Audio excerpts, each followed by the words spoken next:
And this morning, President Biden is back in the White House after testing negative for COVID. Tonight, he will deliver his first public speech since ending his reelection bid. Biden is expected to lay out his vision for his last 6 months in office. NBC's Bree Jackson live for us this morning in Washington, D.C. with more. Good morning, Bree.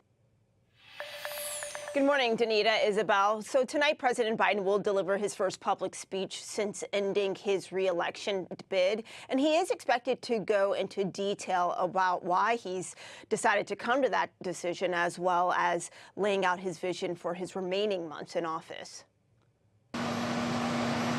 President Biden preparing to address the nation tonight about his decision to drop out of the 2024 presidential race. I expect that he'll lay out a governing vision for the balance of his term. The 81-year-old's speech follows his endorsement of Vice President Kamala Harris for president. She's also being backed by top Democrats on Capitol Hill. We've seen the Democratic Party swiftly coalesce behind Vice President Kamala Harris. President Joe Biden has made the selfless decision to pass the torch to Vice President Kamala Harris, who is ready, willing, and able to lead us into the future. Harris is hitting the campaign trail.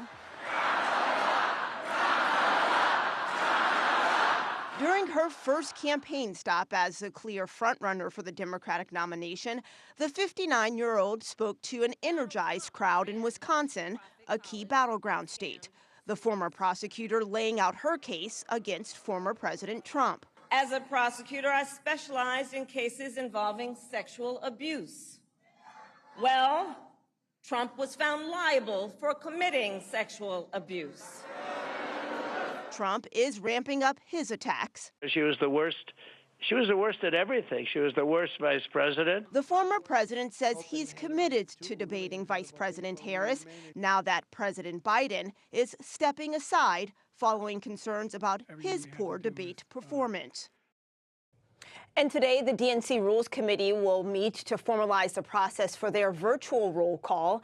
As of now, their plan remains to formally nominate a candidate by August 7th. And as you know, that date is important because it was the original deadline to qualify for the presidential ballot there in Ohio. And Bree, what can you tell us about former President Trump saying that he would debate Vice President Harris? Is there something else to this?